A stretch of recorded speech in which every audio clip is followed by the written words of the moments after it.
마태복음 23장 25절에서 39절 다 같이 함께 한 목소리로 마태복음 23장 25절에서 39절을 함께 읽겠습니다. 화 있을진저 외식하는 서기관들과 바리새인들이여, 잔과 대접의 끝은 깨끗이 하되 그 안에는 탐욕과 방탕으로 가득하게 하는도다.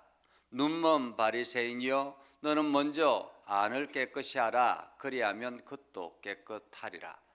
화 있을진저 외식하는 서기관들과 바리새인들이여, 회칠한 무덤 같으니 겉으로는 아름답게 보이나 그 안에는 죽은 사람의 뼈와 모든 더러운 것이 가득하도다.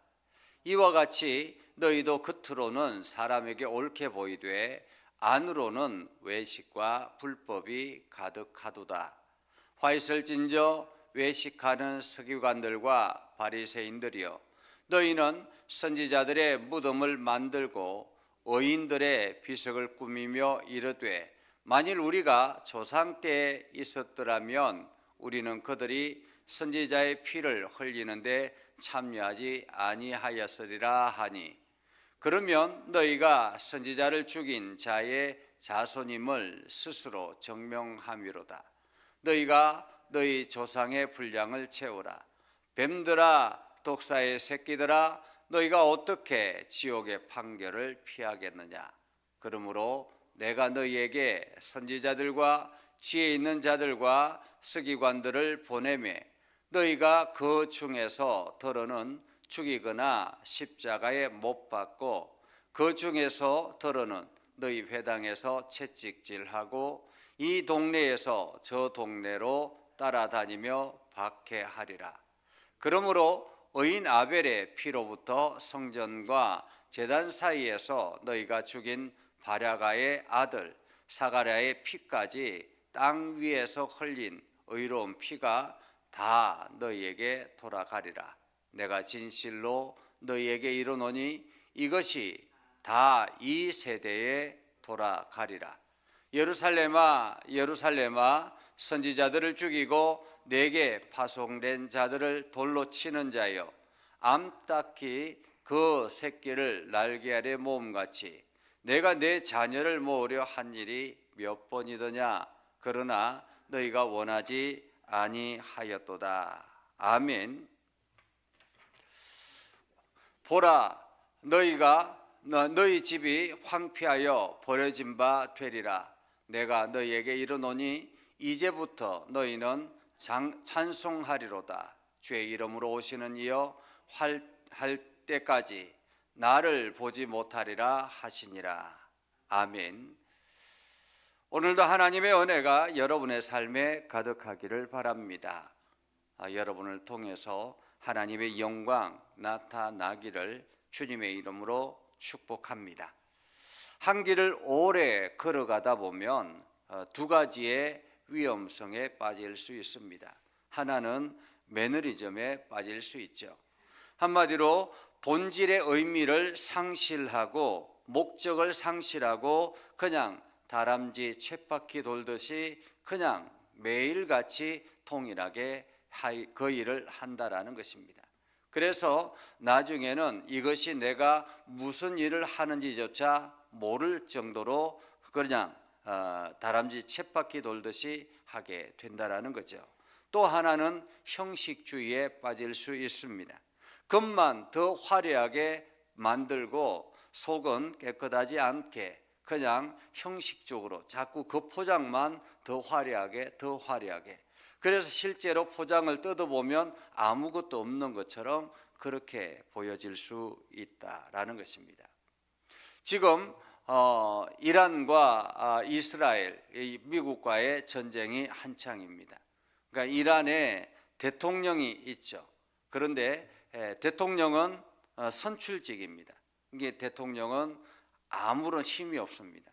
지금 이란의 모든 것들을 좌지우지하는 것은 최고 권력자이죠.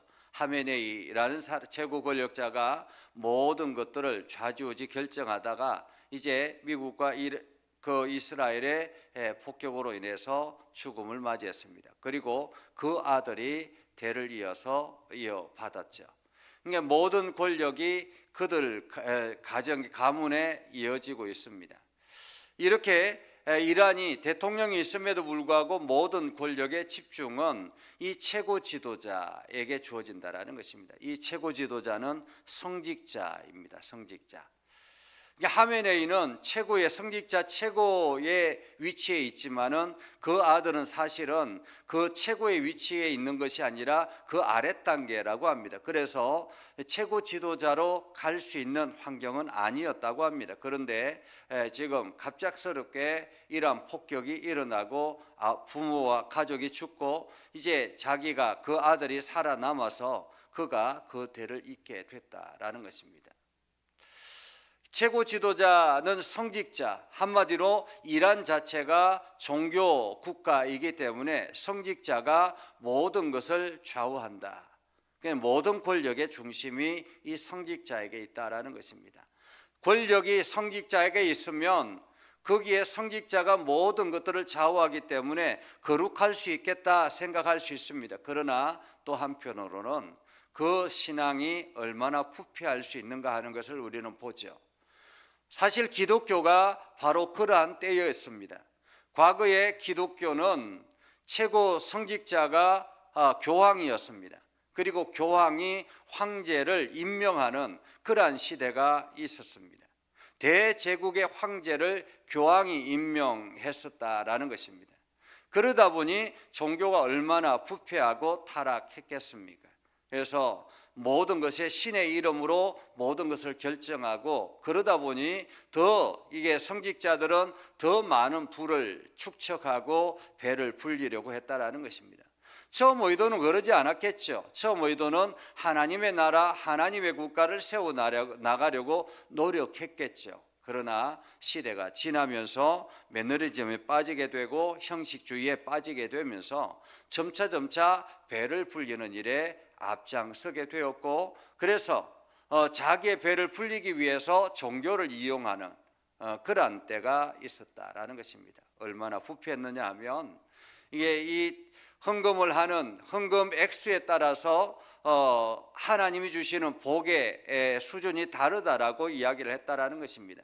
심지어는 이게 돈을 이렇게 헌금을 이게 내면 과거에 우리 부모나 조상이 죄를 지었던, 그래서 지옥에 가 있던 사람이 내가 내는 헌금으로 인해서 딸랑 소리가 남으로 인해서 지옥에서 천국으로 올라갈 수 있는 바뀌는 권력이 바뀌기도 한다라고 그렇게 이야기를 했다라는 것입니다.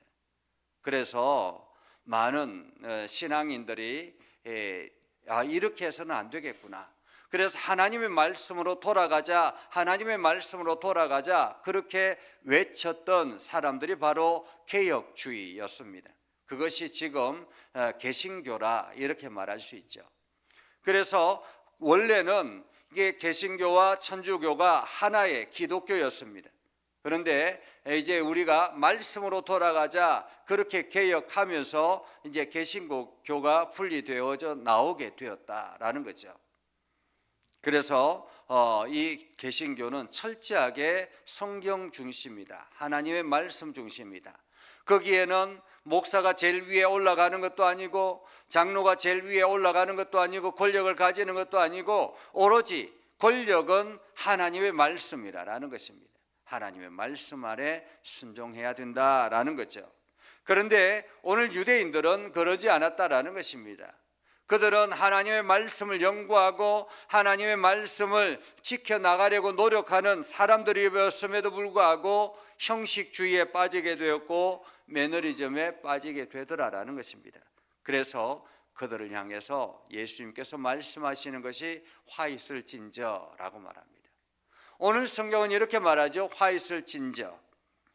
예수님께서 화 있을진저라고 7번 계속 이야기를 하시는데 그래서 7화 그렇게 표현하기도 합니다. 오늘은 어제의 말씀에 이어서 5번째 화 있을진저라고 합니다. 어떤 사람이 화가 있는가라는 거죠. 어떤 사람이 하나님의 심판의 대상이 되는가라는 것입니다. 화 있을진저 외식하는 서기관들과 바리새인들이여 라고 말하죠. 외식한다라는 말은 무슨 뜻입니까? 외식한다라는 말은 겉과 속이 다르다라는 것입니다. 겉과 속이 달라서 속은 하나님에 대한 마음이 전혀 없음에도 불구하고 그냥 율법을 지키는 일에 앞장서고 율법을 가지고 사람들을 강요하고 그러더라라는 것입니다. 그래서 잔과 대접의 겉은 깨끗하되 그 안에는 탐욕과 방탕으로 가득하더라. 탐욕과 방탕으로 가득하더라. 겉은 아주 깨끗하다라는 것입니다. 여러분, 식사를 하고 나면 설거지를 하잖아요. 설거지를 하면 어디를 먼저 닦아야 합니까? 겉은 그렇게 깨끗하지 않아도 되죠. 속을 깨끗하게 닦아야 합니다.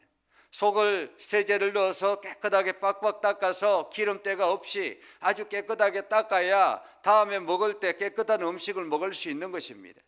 겉을 아무리 깨끗하게 닦아도 속에 찌꺼기가 남아있으면 나중에는 지저분한 것입니다. 오늘 바리새인들과 서기관들이 그러했다라는 것입니다. 자기네들 속은 하나님을 향한 진정성이 없는데 겉으로는 자기가 거룩하다고. 그래서 이 사람들은 정기적으로 금식을 합니다. 금식을 하면서 시장을 일부러 돌아다닙니다. 그리고는 머리에는 띠를 띠고 내가 지금 금식 중이다라고 하면서 한 바퀴 쭉 도는 거예요. 그러면은 사람들이 아이고 우리 선생님, 우리 이 선생님이 지금 금식 중이구나 하고는 대단하게 인사하고 격려하고 이러는 거죠. 그런 것이 너무 좋아서 금식하면 일부러 시장을 돌아다니는 거예요. 얼굴도 깨재재하게. 그러면 사람들이 이렇게 헌금도 주기도 하고 그렇게 해서 자꾸자꾸 탐욕을 채워 나가더라라는 거죠. 눈먼 바리새인들이여, 너는 먼저 안을 깨끗이 하라. 그리하면 겉도 깨끗하리라. 안을 깨끗하게 하면 겉도 자연스럽게 깨끗하게 되더라라는 거죠. 설거지를 해보면 알잖아요. 그죠? 안을 깨끗하게 팍팍 닦다 보면 겉은 자연스럽게 깨끗해지는 것입니다. 화 있을진저 외식하는 서기관들과 바리새인들이여, 회칠한 무덤 같으니 겉으로는 아름답게 보이나 그 안에는 죽은 사람의 뼈와 모든 더러운 것이 가득하도다. 유대인들은 절기마다 각 지방에 있어도 절기마다 성전에 예루살렘에 와서 예배를 드립니다.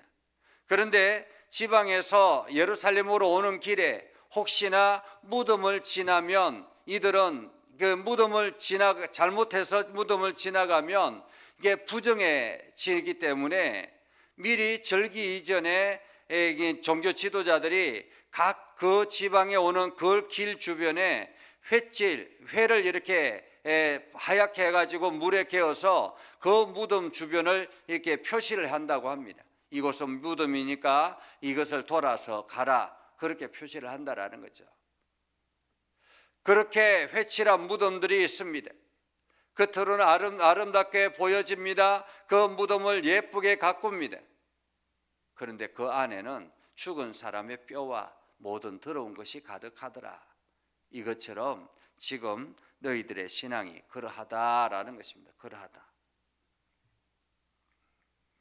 그리고는 화 있을진저 외식하는 서기관들과 바리새인들이여, 너희는 선지자의 무덤을 만들고 의인의 비석을 꾸미며 이르되 만일 우리가 조상 때에 있었더라면 우리는 그들이 선지자의 피를 흘리는데 참여하지 아니하였으리라.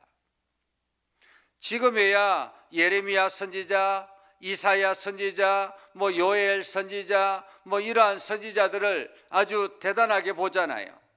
근데 그때 당시에는 어땠습니까? 그때 당시에는 이 이단자라고 얼마나 박해하고 때리고 못살게 굴었는가라는 것입니다. 심지어 죽이기까지요. 그렇게 해서 무덤을 만들어 놓고 있었는데 지금 사람들은 이야기합니다. 야, 내가 그때 그 시대에 있었으면 나는 그러지 않았을 거라고. 우리나라에 일본 지배 아래 있을 때에 있었습니다. 일본 천황이 그 신사 참배를 강요했습니다. 모든 이 땅에 있는 모든 사람들은, 일본의 지배 아래에 있는 모든 사람들은 천황에게 신사에 가서 절하라라고 그렇게 명령을 내렸습니다.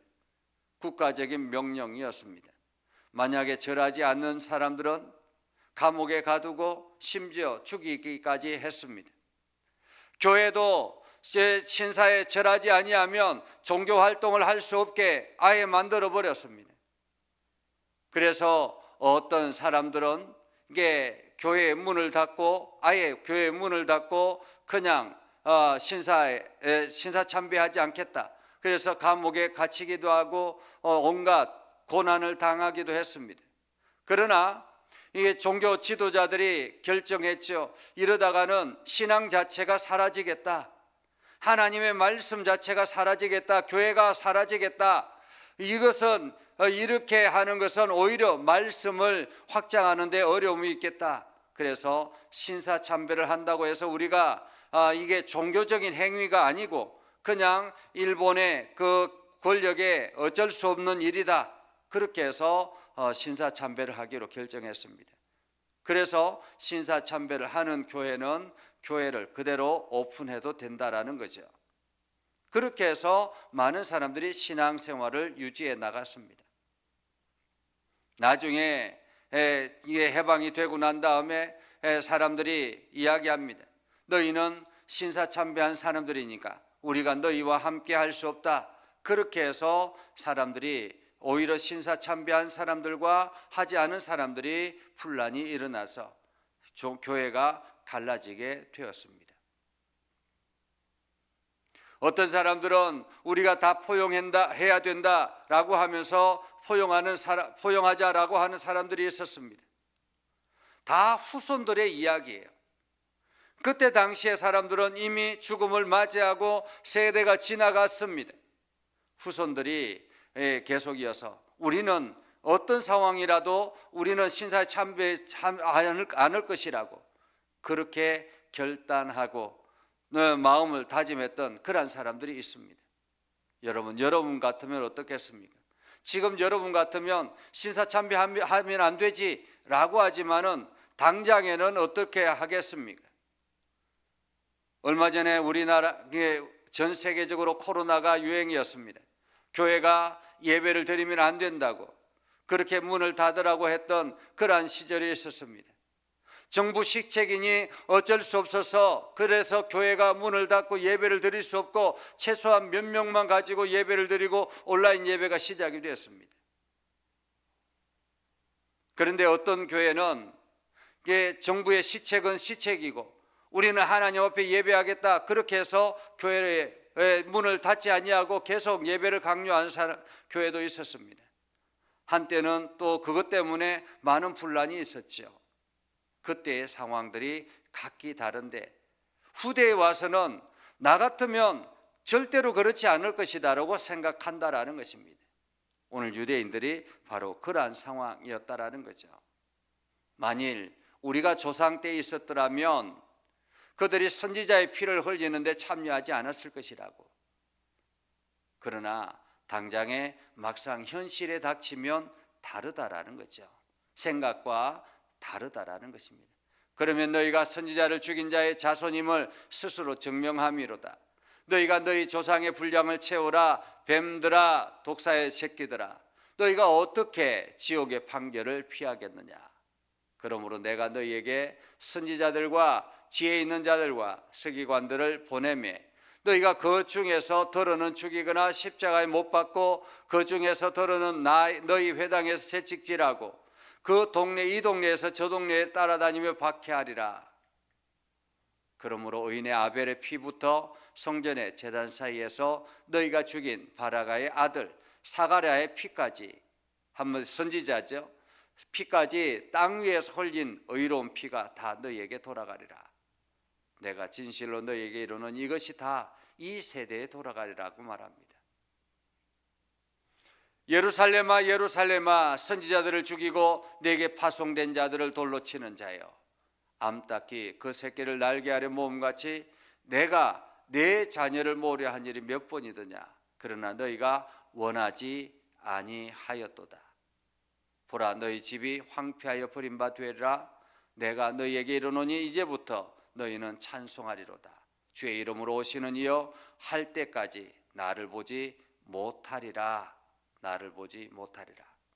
오늘 예수님은 지금 이 눈앞에 있는 서기관과 바리새인들이 그때 내가 과거에는 그러지 않았을 텐데, 선지자를 그러지 않았을 텐데 라고 하지만은 지금 누구를 핍박하고 누구를 잡아 죽이려고 하고 있습니까?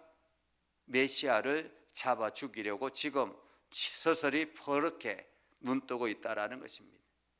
그리고는 결국에는 그 예수를 그들이 잡아 죽이잖아요. 오늘 우리도 마찬가지입니다. 신앙은 장담할 수 있는 것이 아닙니다. 현실에 닥치면 우리도 어떤 반응을 보일지 알 수 없습니다. 그렇기 때문에 우리는 매 순간마다 하나님 앞에 철저히 엎드리는 자세가 필요합니다. 오늘도 나의 연약함을 고백하고 주님, 나의 마음을 붙잡아 주시고 하나님의 은혜로 채워 주십시오. 내가 올바른 것을 선택할 수 있도록, 하나님이 기뻐하시는 것을 선택할 수 있도록, 교만에 빠지지 아니하고 자만에 빠지지 않도록 하나님 나를 붙잡아 주십시오. 오늘도 나의 신앙을 주님께서 인도하여 주셔서 온전히 하나님의 영광만 드러나게 해 주십시오. 이렇게 기도하며 나아가야 하는 것입니다. 오늘 여러분들이 그렇게 기도의 승리자가 되기를 주님의 이름으로 축복합니다. 기도하겠습니다. 거룩하신 아버지 하나님, 오늘도 우리 가운데 함께 하셔서 하나님의 은혜를 경험하고 하나님의 말씀 앞에 서게 하시고 하나님의 거룩한 백성으로 살게 하여 주심을 감사합니다. 하나님, 우리의 마음은 교만하고 우리의 마음은 간사해서 상황에 따라서 언제든지 변하고 바뀔 때가 있습니다. 하나님, 무엇보다도 우리가 바라보는 곳과 우리가 행하는 모든 일들이 하나님이 기쁘시게 하는 일들이 되게 하시고 하나님이 원하시는 것을 바라보게 하여 주시옵소서. 그래서 세상의 일에 현혹되지 않게 하시고 환경에 현혹되지 않게 하시고 날마다 주님의 진리의 말씀 안에 온전하게 순종하며 나아가는 우리의 삶이 되게 하여 주시옵소서. 예수님의 이름으로 기도드리옵나이다. 아멘. 이제는 우리 구주 예수 그리스도의 은혜와 하나님 아버지 극진하신 사랑과 성령님의 감화 감동 역사 위로 교통하시며 은혜가 주님의 말씀 의지하며 나아가는 믿음의 백성들 위해 하는 모든 일들 위해 영원토록 함께 하옵시기를 간절히 축원하옵나이다. 아멘.